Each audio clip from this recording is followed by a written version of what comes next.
I'm just Scruffy Charlie with a dog in a barn. I don't really know very much. I'm not on one side of the river saying this is how you get across. I'm on the same side of the river as everybody else, saying, I wonder how we can cross this together. Hello, my name's Bryony Gordon, and welcome to the latest series of Mad World. When we first launched this podcast back in 2017, our tagline was, because it's really, really normal to feel weird.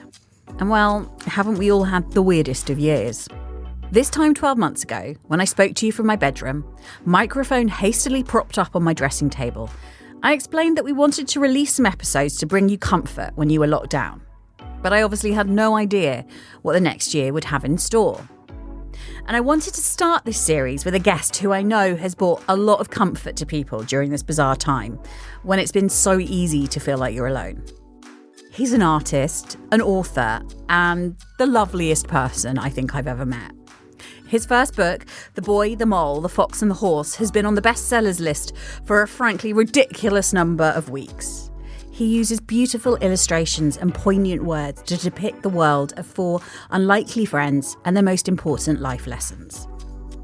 The back cover says it's a book of hope for uncertain times, which might explain why I felt like now was the perfect time to catch up with him. I'm talking, of course, about Charlie Mackesy.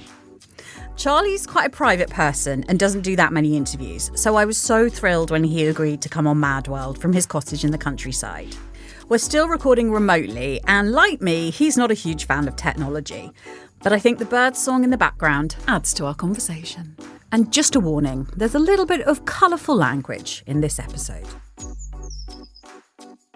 Charlie, we start the podcast by asking the same question to everyone, and that is this. How are you really? That's the question I was going to ask you. Well, you can ask me it back. Yeah, I find that question really fascinating because you ask it, when we're not in lockdown, it's a greeting, isn't it? How are you? Yeah. And it's always a choice to say, well, do you want the truth? Or do you want me to just say something that will end the conversation? So how am I now? I think I might have gone slightly mad in as much as I seem to have been largely alone for so long in a barn. With a dog. Mm-hmm. I walk my mum who's up the road and see my sister. So I'm a carer for my mum. But that, it's been a very strange and unnatural time for everyone. And for me, I think the solitariness of it, even though normally I'm a bit of an introvert and I quite like my own world, but I think it's affecting me. I don't know quite how yet when things open up, but I haven't hugged anyone for so long I've forgotten what that feels like. Mm. So probably a truthful answer to the question is I'm not really sure because I feel like I'm in a vacuum. I think you only really know how you are when you're in context with someone else. I also think you're right, that isolation of it, I think it's a kind of, when you're alone and when you're in isolation, it's like, I don't know, personally, I find that it's like gives carte blanche to the monsters in my head to run riot, and I start to believe them. That's Whereas right. I think naturally I am quite a sort of socially anxious person, which sounds ridiculous, but I remember a year ago when this all started to happen, I felt personally I was kind of relieved that I didn't have to go out and see people and do all the normal things. But I've realised that those are things that actually, rather than driving you mad, they actually keep you sane and sort of grounded because they force you out of your comfort zone. That's right, yeah. So tell me, you're in a barn in the countryside. I am in a tiny village near the sea. And so my routine is really simple. I get the dog in his little carrying basket and walk down to the sea, sniff the air and walk back again, start work. Then I go and see my mum, who's 91, and take her I've done this for a year now, every day for a walk for about 100 yards.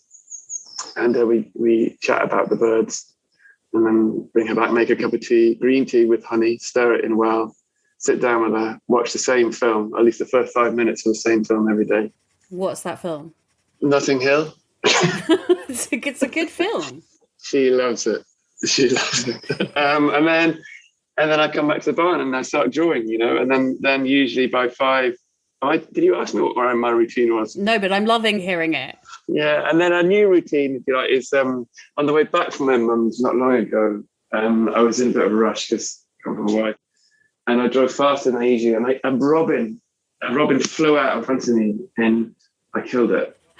And I pulled the car over and I found the robin, and I thought maybe it was just, knocked out, wasn't it? I put it on my lap in the car and drove to the barn, and just was so devastated by it because I just love robins, always have. They're just amazing. And so I then went on Amazon and bought so many bird feeders and sacks of bird feed. Basically, in memory of the robin, I've sort of built this huge, great thing in a bird feeders, and I'm watching them on there. And robins come, and I think, oh, look, there's the robin, or at least his friend. I can hear the birds in the background, and it's really lovely. Yeah, they're all here. Yeah, it's a sort of tribute to the robin. There are so many here. Well, think about the robin. Did you bury the robin, Charlie? Can I tell you the truth? Yeah. God, I haven't been able to. I sort of wrapped him up in sort of some cloth, and he's still rolled up. And I will. This is very bizarre. See, this is what happens to you in lockdown. Yes. You go more weird than usual, so I can't even bury the robin. I nurtured some tadpoles to frogs and in the first lockdown with my daughter, and became absolutely obsessed with them. And one of them died, and I was utterly devastated. See, there you go. See, I think all our senses are so heightened, and our connections, which are far less than they normally are, when you connect with creatures around you, if you're lucky enough to have creatures around you.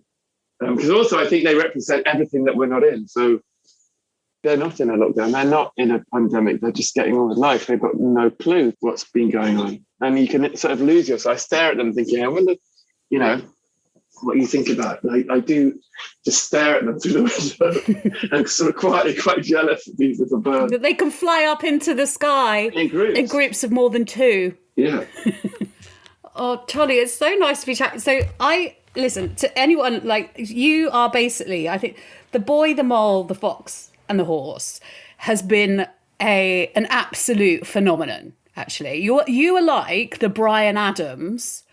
You're like, where are you going with this, Bryony? Yeah, no, I like him. Of the Sunday Times bestsellers charts. Like, that book has been at number one for how long now? I don't know, but quite a while, yes. It's a very odd thing. It's not odd. I think it's resonated because people need that kindness, that compassion, and that sort of simple beauty that you capture so well. I met you at a mutual friend's house. Yeah, I remember well. Yeah, it was lovely. A couple of years ago. And I remember thinking that you had this kind of quality about you that just made me really happy to be around. I'm not like, I'm not just like blowing smoke up your arse or whatever, although I am. But like, your energy. I am blowing smoke up your arse. Such a great image. My brain's, it's quite a sight. That's lodged in everyone's head now. Everyone's really struggling with that now. There was like the beautiful images of the boy, the mole, the fox and the horse, and I've just completely destroyed them. And on top of them is an image of me blowing smoke up Charlie's arse. Right. But on the energy that you have is just so wonderful, and you're funny, and I remember like leaving that, staying at the same place and just thinking, oh, he's really awesome. I really like him. Really? Yeah, I do. And I remember we texted a bit, and we were going to go for a swim at the Lido, which we've still never done. And we were going to go for a run, but I think it was me that was pathetic about that. Listen, we can still go for a run. Yeah. But the way that your drawings have just blown up, and it has, you're a hugely talented artist who had huge success before The Boy, the Mole, the Fox and the Horse. Like, your paintings are just fantastic. I've sort of been sucked into a hole doing my research for this. Wow. But what I wanted to know, because I feel like, has this all been quite overwhelming for you? So it's hard to, on one level it really has, because I think the journey in making the book was pretty intense, because it was made on Instagram, involving a lot of emotion and me discovering things about what I really felt about existence. And I felt like it was sort of pouring out of me, and I couldn't really stop it through these characters, So for me, it was quite an intense journey, just making the book, and then putting it together, and then it was published, and then I thought I might sell a few. It wasn't really about selling them. It was just about doing something I thought was right. And I had no, and the people who are my friends who used to look at the roughs of the book, a lot of them said, well, Charlie, I mean, it's a bit odd, isn't it? And why have you got blank pages? And well, where's the story? There's no story. You got to have a story. And I said, I just can't contrive something that doesn't feel like it's in me. So I'm not, the story is them. They are the story. And their conversations are enough. Well, I don't think so. I think you need to have a narrative. Blah, blah, blah. And so, to be honest, when all that was going on, I just got, well, is a bit mad. I've never done a book and we'll give it a whirl. And I just hope that someone somewhere, if it speaks to someone who's not having a great time, then great. It was just, I just hope it cheers people up a bit. And that was that. And so when it was released and I did all these signings and suddenly discovered that actually, Cyberworld actually has real people attached to it, that they manifested physically. I did an exhibition of drawings, and I hired this space, and it wasn't a very big space. And put it on Instagram, I'm doing this thing. If anyone wants to come, you probably don't want to, but if you do want to come, I'll have a cup of tea or whatever, And I was a bit shocked, really, because, you couldn't get in. Yeah, it was like apparently 10,000 people came in a few days, and I was really sort of exhausted and deeply moved, and all these things going at once. And then I think when doing the signings and meeting people who told me stories of what the drawings how the drawings had helped them was one of the greatest privileges I've ever had. Even in the same breath, I was hearing quite often how someone would tell me that their son had been suicidal, or that they were suicidal, or they had an addiction, or whatever, they'd been in rehab and the book had helped them, or whatever. And so I suppose what I'm saying is it's very hard to say and describe how it feels, because on one level it's wonderful, on another level it's exhausting. Somewhere else in me, I'm thinking, I'm just scruffy Charlie with a dog in a barn. I don't really know very much. It's ironic because I'm not on one side of the river saying this is how you get across. I'm on the same side of the river as everybody else, saying I wonder how we can cross this together, And I suppose for me, it's continuing to be a surprise. But when I see schools using drawings or hospitals using drawings and printing out, sticking them on their walls, I just cry. I think that the biggest success for me is not the sale of books. That doesn't really, that sort of, the bestseller lists are not really the thing for me. What does move me genuinely is when nurses send me photographs of how they've stuck all the drawings on the walls, or where they have tea when they're exhausted and how they help them. Or someone told me their mum was dying and they were reading the book together, and she got to the page and says, "What do we do when our hearts hurt?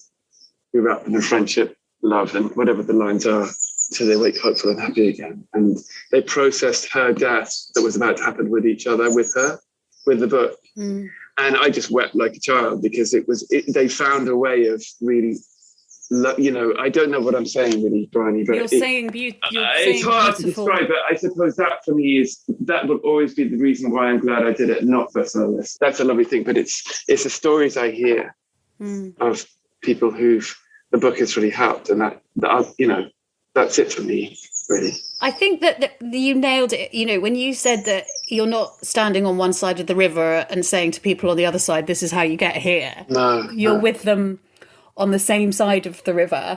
Like, I think so often now, and it's really interesting. And you also just said that it's shown to you that there are actual humans in this strange place called social media. And I think there is this real disconnect that we see it all the time, and it's a story that keeps happening and will keep happening until we get to grips with it, isn't it? It's the kind of be kind, and then you have the movement that says, the culture wars and all of that, and social. It's almost like there is a war taking place currently, but it's not taking place physically around us on our houses. It's taking place in our phones, and I think it's really interesting that we're all kind of obsessive about our exercise and nutrition and all that and looking after ourselves. And yet we can allow ourselves to kind of consume quite a lot of hatred and bile just by literally looking at our phones and going for a scroll on Instagram or Twitter or what have you. Yeah. And I think that your drawings, in your page on Instagram is it's such a lovely kind of, it's almost like a ceasefire. You know, I'm taking this war analogy a little bit too far, maybe. No, I don't. Yeah. You know, I think that also when I look at your drawings and I read the book, for me, it's like this kind of what the boy, the mole, the fox, and the horse represent is, I suppose it's more than kind of kindness, because kindness, I think, is a word that can be kind of, I feel like it's been weaponized against people so much, but it's like a sort of radical acceptance of everyone as they are. Yeah. I think particularly at the moment we've harboured and stored up so much emotion that, you know, we're like walking balls of emotion, and I think we need places to put it. And sometimes it's just finding something to be angry about that then releases this anger that we have about all manner of things. It could just be that we're sick of the people we've been stuck with, or we're sick of the fact we can't go to work, or we haven't been outside or had a drink with anyone. I think we're barrels of sadness and anger and hope and fear and all these things that need a voice. And it doesn't surprise me that there is these wars. Nothing really surprises me now. But I do think, in terms of being on the same side of the river, we are really all on the same side. We're human beings. The human condition is the same. We just were born into different circumstances, different cultures, different places, and I see your worldviews are different because of it, but ultimately we're the same. And if we can grasp the common similarities and recognize each other and say, how are we going to do this together? No, you know, you're wrong and I'm right. I think we can start by being kind to ourselves and kind to each other. And I think it sounds very simple, but I remember reading that everything you learned in kindergarten is probably enough for you to live on, which is, you know, share, be kind. What were the other things? Say sorry. Wash your hands. Wash your hands. To try not to poo in the corner. I remember I always remember, I got a searing memory of someone doing a poo on the ledge where you put the chalk, the black. I just remembered that. I haven't thought this since I was 3, and I remember it was so carefully done. Anyway, sorry, I digress. You know, the thing is, Bryony, you know, being human is difficult, and I think it's been made twice as difficult of late. Yeah. And so, you know, I think for a start, we should all say to ourselves, God, well done, you know, flipping it. Well done. This is incredible. We've done this. We've got this far. It's incredible. We're still here and haven't gone completely insane. That we're still actually hoping against hope for good things to come, that we can be kind to each other, that there is, anyway, blah, blah, blah. You know what I'm saying. I do, and I love what you're saying. And I was just going to say, there's an art critic, I suppose, who described your paintings and your work on a more wider, so not just the boy, the mole, the fox and the horse, but described as all your paintings as a radical, loving, all-encompassing acceptance, love and celebration of the human person, which I thought summed it up really well. Who said that? I haven't written down their name, and I'd have to get it on my phone, but I thought it kind That's a lovely thing to say. Yeah, it sort of summed it up.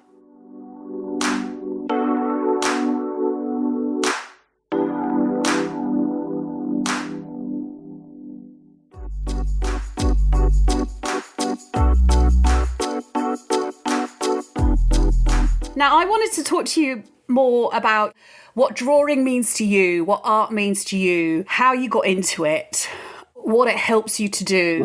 Listen, people ask me this question, does writing things help? Is it like therapy? So I'm going to ask you the same question back. Is drawing like a form of therapy for you? Okay, so here's how I see drawing. For me, I knew I could do it at school. I could, you know, it was a subject I could get away with in the past. And it was fine, but I didn't have a reason to do it. Mm-hmm. So you can have a latent facility for something. You can, you know, oh, he's quite good at voice, but it just sits there. And it's a bit like spaghetti that dries in a larder that hasn't had the water added to it. So for me, I needed a reason. And when I was 18, my best friend, who I shared a house with, actually, he left college early. He was my best mate, and he was killed in his car. Mm-hmm. And I remember having quite a weird reaction to it. I remember for a few months, I couldn't really, my whole world was upside down, and I drank a lot. I used to started streaking at public events, because I remember thinking, none of this makes sense anymore. All these things that we think are important are not, and the things that are really important, we don't seem to be very concerned about. Or everything, so career, success, money, clothes. That's meant to be the sort of paramount of things. And I just thought, no, they're not. Jamie's dead. What was that? What? I was just trying to make sense of death and life and love and all those things. And suddenly I discovered one day a drawing pen. And I sat down and started drawing. And like Forrest Gump, I suppose, I just couldn't stop. And I started drawing London. I'd sat for 4 years. I drew London. I drew London streets for 4 years. So I sat and sold them to strangers with listening to music. Like when you see them by Hyde Park on the walls. No, I didn't hang to ratings. I didn't hang them anywhere. I just would sit with music in my ears, drawing buildings. And someone would come along and say, "Oh, that's nice. I'll buy that little drawing." And so I kept thinking, okay. And as I was drawing, I used to cry quite a lot. Really? And I didn't know why. So I would draw, listen to music, and make these marks on paper, and then often cry. And someone, years later, would probably, "Oh, well, it's a therapeutic process." But I clearly it was. I don't think I knew what I was doing. And I always thought, tomorrow, Charlie, you'll do something, more responsible, or something that you could buy a house with in the end, just not drawing things on paper and selling the strings. But I just didn't ever really feel in my gut that I wanted to stop it. And I did a show. Some gallery guy walked past and said, do you want to do an exhibition? And the drawings, and I said, "Oh, okay, that's very kind." And that's how it went, just hand to mouth. Just all the time thinking, you can quit anytime. It's just, there's always time to do something else, go and study something or whatever. And so for me, it was definitely like a journey that I had options out of every day, or gave myself options. And to this day, the option's still there, but I've been through lots of different phases. So, then went into, I was quite obsessed with Black American gospel music and stuff. I went to New Orleans and drew there, and I got involved in the idea of, forgiveness and love. I did big bronzes.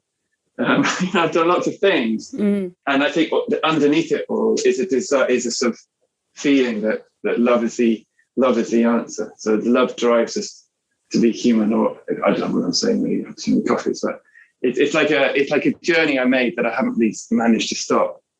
And at some point I probably will just turn around and go, God, what was all that about?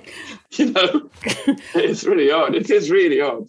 The whole career thing has been odd. But that, I guess, is the kind of the beauty of it. And I think that people can sit down and make like career plans, can't they? And 10-year plans and whatever. But often the people that are actually successful are people that just go with it and trust that, I guess it's like trusting that it will all come right in the end. I don't know if that makes sense. Yeah, no, I think enjoy the process as well, rather than, trusting is one thing, but I think I just really love making the marks and hoping against hope. Yeah, as you say, that it'll come right in the end. And it may not, but if you can enjoy it. And I've done lots of I went through sort of 2 or 3 years of volunteering at a centre where people were suffering with Alzheimer's, and I used to teach them to draw, and I had a class of 30 people. And a lot of them wouldn't draw because they said they weren't good enough. And I said, well, why not abandon the idea that you have to be good at anything?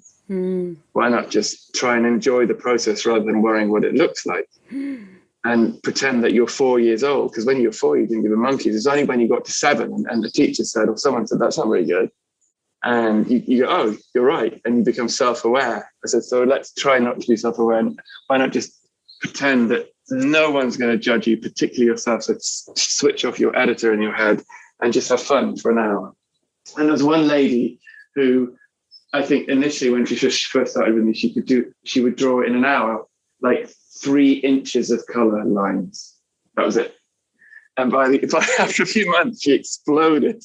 She just became this sort of Picasso-esque lady who was just thumping out these colourful things that all her life she probably had inside her that she couldn't express. And she would throw them away. That's what I loved about it. She got deep pleasure, and once she'd done them, scrumple them up, because she said, I don't really care. I'm just loving the journey rather than what it looks like at the end. And actually, to be truthful, the irony is some of the ones she threw out were just spectacular. Really? yeah, just really, really, yeah, we did a show of them in the end. But I remember thinking, wow, you've really, really got that. You're just loving doing it and not worrying about anything other than the process. You know what? I think people listening that thing of be 4 years old, stop, do it not for how it's going to look, but for how it's going to make you feel is kind of, it's brilliant life advice, isn't it? Yeah, I think so. But I just want to rewind back a tiny bit, because you mentioned this and then we kind of moved on. Mm-hmm. You said that the reaction to this awful event, and I'm so sorry that you lost Jamie.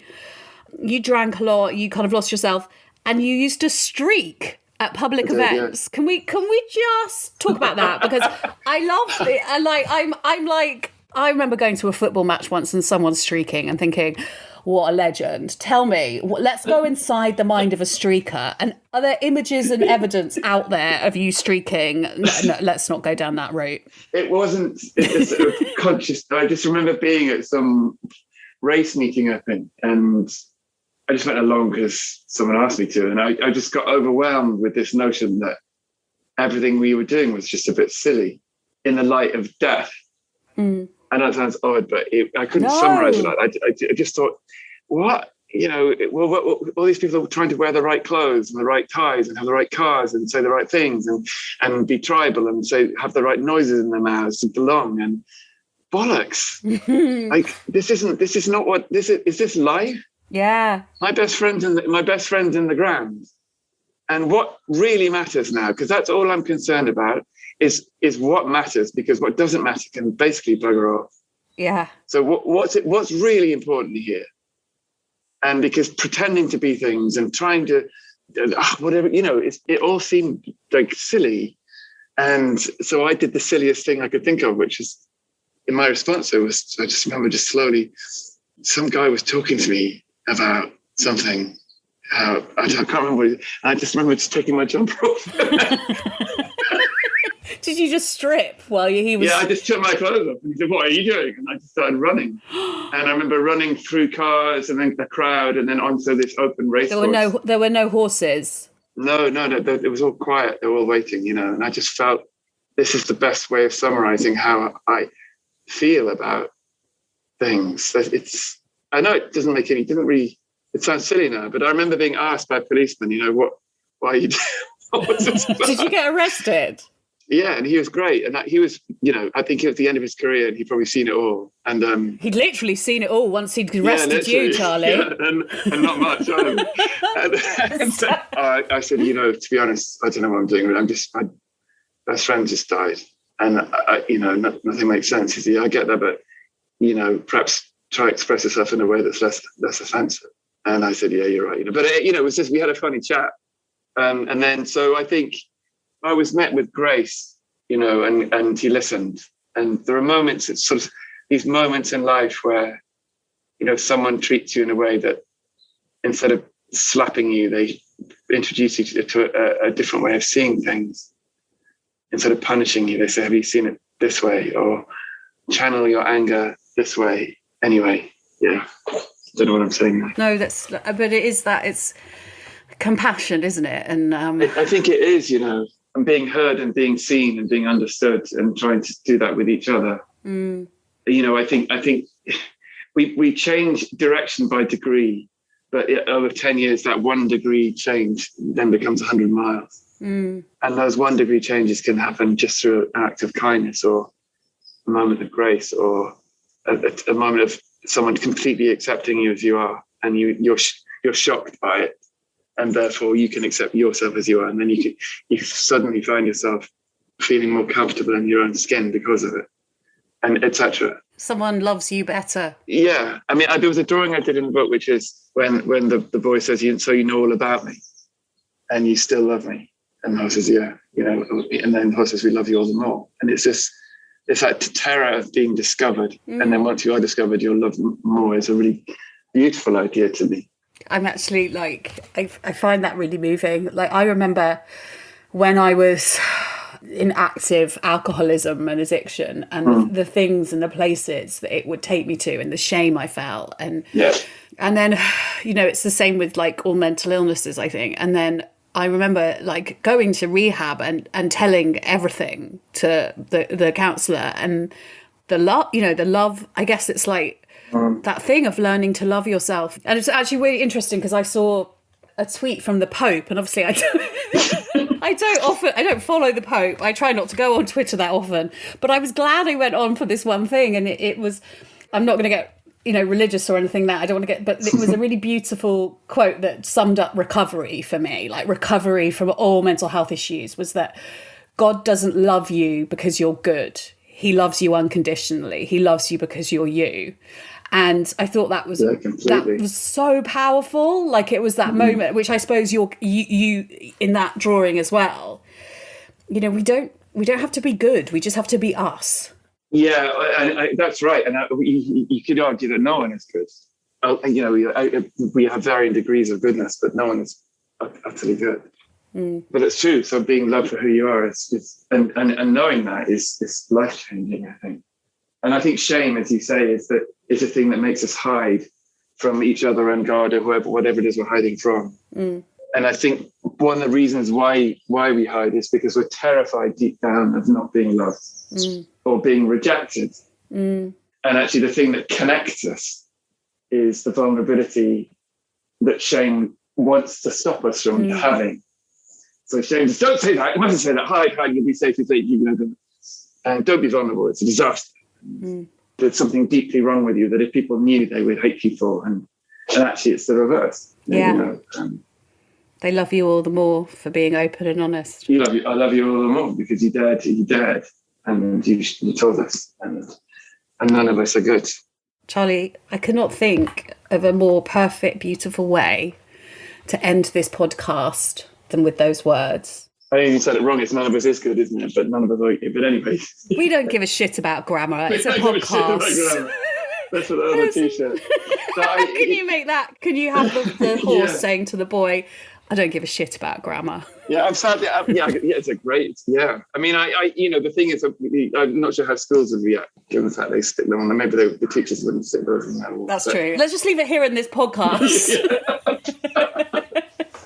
But I'm sad because it takes me a while, and I think my brain is like a slow train; it doesn't really respond. It takes a while to move, and so with this podcast incident, I'm now thinking of a million things to talk about it.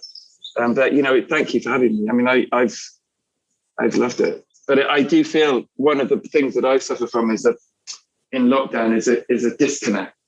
So when you say how are you at the beginning of the podcast, I didn't know. And then I thought, gosh, I'm on a podcast now. My mouth has to move, but I can't connect my mouth to my head because I don't use it very much. And all that's going on in me, and I think that probably is endemic right now. Yeah, I know we have telephones, but I feel that there is this sort of this weird numb divide and disconnect. And obviously, I don't live with people, but maybe if you do, that it's not so huge. But for me, it really is. And so, in this conversation with you, I think I felt like you take a soup out of a deep freeze and you leave it on the table to defrost, and it's like I think that's what we're like. I think it's going to take time for us to sort of slowly defrost. And I've only just in the last sort of 4 minutes really felt connected. Really? Yeah, absolutely. Because I think I'm just a little bit distant from months of not having conversations like this. And I think if this is true for me, it must be true for others, is what I'm saying. Absolutely. And it's okay. That's the other thing. It's really okay. I know after this podcast, I think, God, I could have said so many better things or not banged on about drawing on the streets of London. I'm not banged on about streaking. I could have said things, but actually, it's fine. Whatever you say, just let it be said and accept it. You've said some wonderful things. I have really, really enjoyed it. And I had a moment of connection about 6-7 minutes ago when you said about loving you for you. And we love you all the more. And unusually, I might end with the question I start with then, because if you, how are you really now, Charlie? Yeah, that's a great question. Again, I would again reply, I'm not sure, but I'm more connected to how I feel, and obviously it's coloured by the fact I'm having a lovely conversation with you, and I think communication for me makes me feel alive, and it makes me feel connected, and I think connection is what we all deep down want. So I feel much better for having spoken to you I feel less alone, less disconnected, less numb, more energized in a way, because I think we energize each other as humans. Totally. You know, and being heard and understood and sharing stuff is just so crucial to existence. And I know that I haven't had as much of that as I would have liked in the last year. So how am I now? I feel better now than I did, less alone. And I suppose underneath that answer is this, I think, a deep sadness that isn't just about me. It's about everything that has gone on and is going on and all the struggle. So my how am I always seems to be connected with a wider question: is how are we? You know, and because I think we're all. I know that sounds really, but I mean, it's, you know, we can't escape that. At least I can't escape that. So I feel some sort of deep, sort of strange cocktail of hope and sadness and energy and connection and desire for all this. Yeah. I wish we were doing it face to face, because I'm a bit. You've got me a bit emotional, and I. Oh no! No, in a good way. Like, I think, okay. God, it does remind me of how much we do need connection. Like, yeah, but proper connection, you know, and I think we're starved of it. Yeah. And then I think, to be truthful, then we see that actually what you were talking about, the sort of the hate wars and other stuff. I think a lot of it is to do with the fact we're angry because we don't feel connected. I mean, obviously there are real things we get angry about, but there's a large slice of that pie chart, if you like, that cake of us that feels shortchanged and frustrated and disconnected and angry as a result, and in need. Our need. So, you know, the need for connection, the need for a hug is so visceral, and to be looked at in the eye, and to be all these basic things that seem so easy have become so rare, and the results are terrible in me. And so, you know, at the beginning of this podcast, I go, okay, I'm doing a podcast with Bryony. What am I going to say? How am I going to say this? I'm so frozen. How am I going to even begin to do this conversation? And, you know, as I said, it's this frozen soup that is now defrosted. And I know the agony is now, I'm going to, you know, you're going to say, well done, Charlie, thank you so much for being on this podcast.